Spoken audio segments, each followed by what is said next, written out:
Tubeless tires have already taken over mountain biking and gravel, and guess what? Road cycling is next. I've been riding tubeless road tires for over 2 years, and I love the puncture protection and the extra low tire pressures I can run. But a lot of roadies are still on the fence because it might seem intimidating to get set up. Well, I'm gonna show you how it's done and give you some tips and tricks that hopefully make it easy to get set up tubeless at home.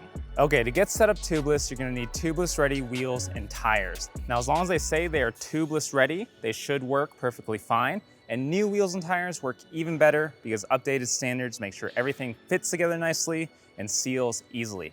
Then you're gonna need some tubeless valves. If your wheels didn't come with valves, make sure you buy valves that are long enough for your rims, and then get some tubeless sealant, a sealant injector, and then finally a pump or CO2 inflator. All right, so the first thing we're gonna do is install our tubeless valve into our wheel. And then when you install the valve nut, make sure you only do it finger tight.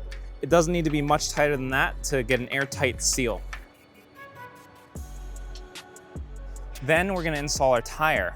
Sometimes these tires can be tight and hard to install, so make sure you get as much of the bead into the center channel of the wheel as you can, so you have more slack to pull it over the rim wall. I like to start opposite the tubeless valve to make sure it's not in the way and I can get as much slack as possible. Use a tire lever if you need, but if you do, be super careful. Make sure you don't mess up your tubeless tape.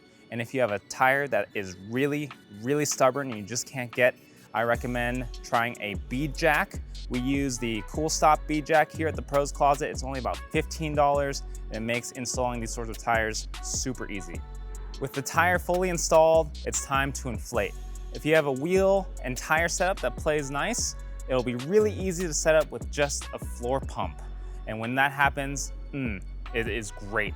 But if you're struggling to get your tire to seat, there are a few tricks that might make it easier. Now, the first thing you should try is removing your valve core. Use a valve core tool or a crescent wrench. And what this does is open up the valve so you can pump in more air faster and hopefully seat the tire. If that fails, try installing a tube. You're gonna need to take the valve out to do this, but install a tube and seat the beads as you would normally. Then pop one side and pull the tube out.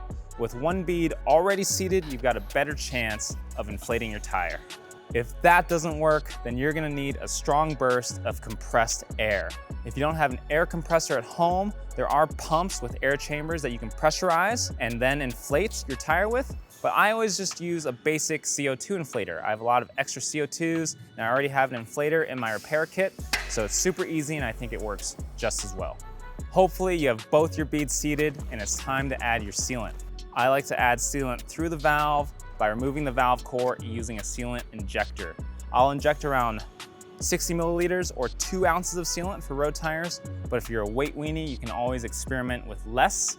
Then replace the valve core, give the wheel a good shake to distribute the sealant, pump it up, and you're good to go. Hopefully these quick tips and tricks have helped you get set up tubeless. If you have any special tips, make sure you leave them in the comments below, and don't forget to like, subscribe, and I'll see you next time.